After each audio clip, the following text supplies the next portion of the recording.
Ken, 84% of the US population lives in what is defined as urban areas.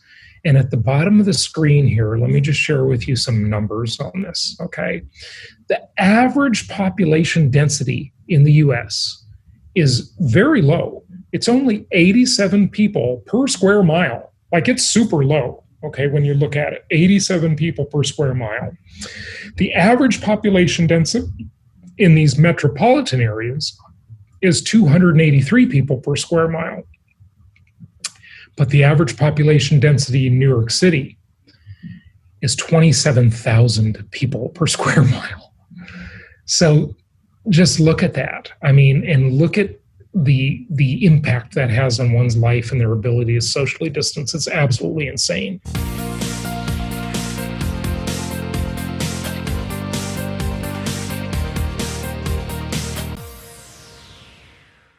This is the back of the napkin math. Okay, this is the 84%. So you take 84% of the population, and maybe a small percentage of those wants to move from high to low density environments, from this high rise pictured here to a suburban community. And this is huge. This is the number of completed apartment buildings based on the type low rise, mid rise, or high rise. Let me define those. Low rise is 4 stories and under. Mid-rise is 5 stories and above, or 5 to 12 stories, and high-rise is 12 stories and above, okay? So let's take a look at this. Now, these are the types of suburban areas that we specialize in. This is just a screenshot from my website, jasonhartman.com, and it just shows, these suburban markets, and there are many others. This is just an example.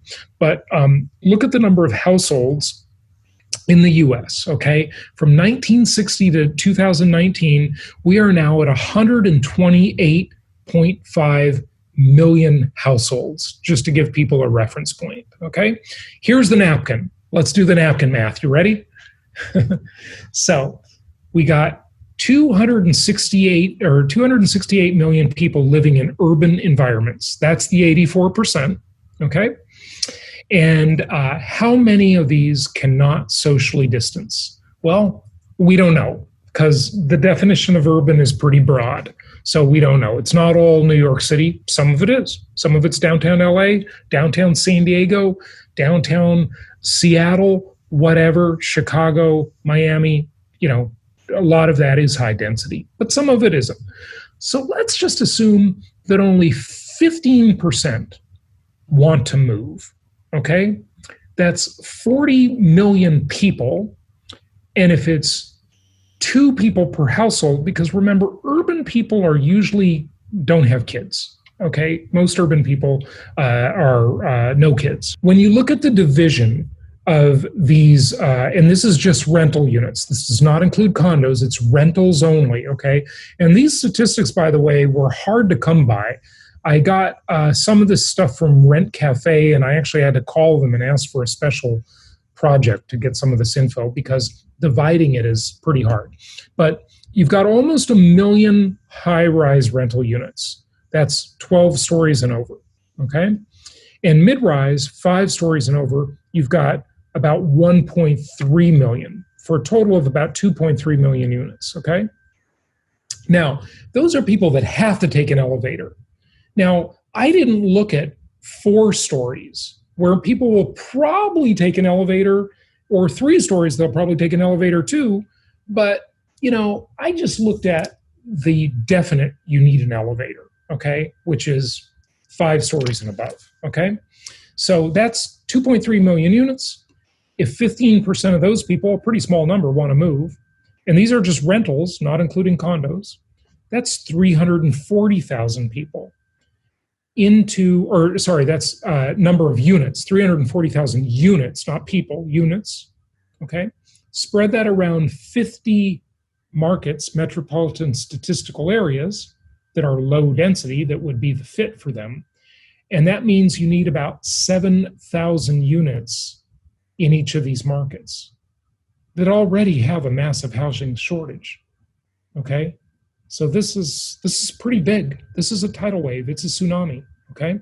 Oh, and this is from Yardi, okay?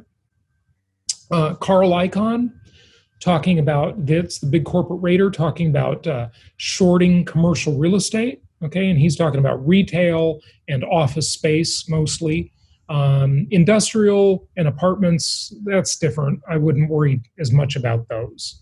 But retail and office, definitely. But look at this. This is March 26th, okay, from the Wall Street Journal, when the pandemic really got underway and the lockdowns got underway, the quarantines got underway. This is Google search data for the phrase work from home, okay? And look at how this shot up. I mean, that's not even a hockey stick chart. That's just a straight up, okay? It's crazy.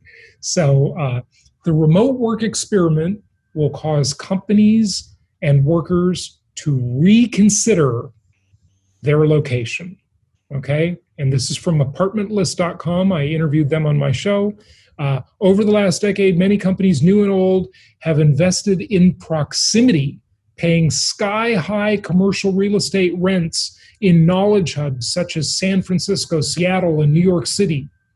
In response to COVID-19, however, many of these companies are now having all their employees work from home in an unprecedented remote work experiment. Okay? I don't need to read what's on the screen anymore, but you get the idea. This is a giant trend. I mean, this is a tsunami, folks, for real estate demand in the right place. Look at this demand for office space and how it's deteriorated, and it's going to deteriorate a lot more. We've only seen the beginning of that. Here's the remote workers, okay? Look at the roommates.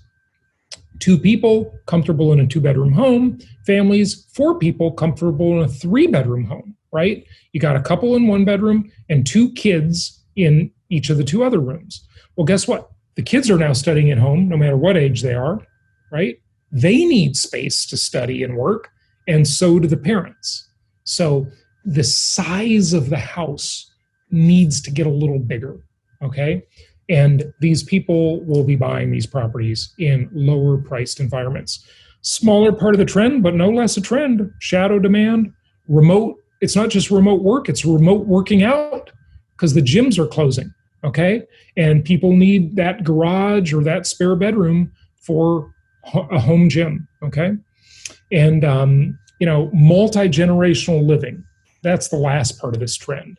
We've all seen this terrible, terrible stories coming out of assisted living homes and nursing homes. And there are 28 million people in the US who are older than 70 years. For decades, we've been talking about this trend called the graying of America, the graying of America. And by the way, I'm getting some of that gray myself. And I think it looks pretty good, actually. So I like it. It's the bald part I don't like so much, but the gray is fine. But 28 million people over 70 in the graying of America, right? And look at this. They're talking to their relatives that they can't even go in the home and see them. FaceTime. Conventional assisted living homes are death camps today due to the Wuhan bat soup flu. You probably know that guy's politics. But signs on the doors of assisted living homes, no visitors. Okay? This is huge. I think mom and dad are going to, or at least mom, because women live longer, are going to be living with their families. This is how it works all over the world, except in the US. In Latin America, Asia, Middle East, multi-generational living is normal. Only in America is it not, because we're so prosperous, right? So you're going to start to see more space needed for mother-in-law's quarters, or maybe in an apartment building, like a low-density garden-style apartment building, like some of your portfolio, Ken. You're going to see an additional unit rented so that elderly can live near their kids, right? And they call this the sandwich generation. This is just about retail spending and more of the charts and But this one's interesting. Remote work favors higher paid employees. So the economic devastation is very uneven in the way it's hitting people. Okay. And these higher paid people are going to move out of these high density areas into lower density areas where they feel safe and can socially distance. Okay. Airbnb, that's been a catastrophe. I mean, the Airbnb market has just been devastated. The one caveat I have on that, though, that I think is going to be okay, is Airbnb or short-term rental properties where people can drive, not fly, to get away and have a uniquely different experience than where they live. I think those actually will do okay.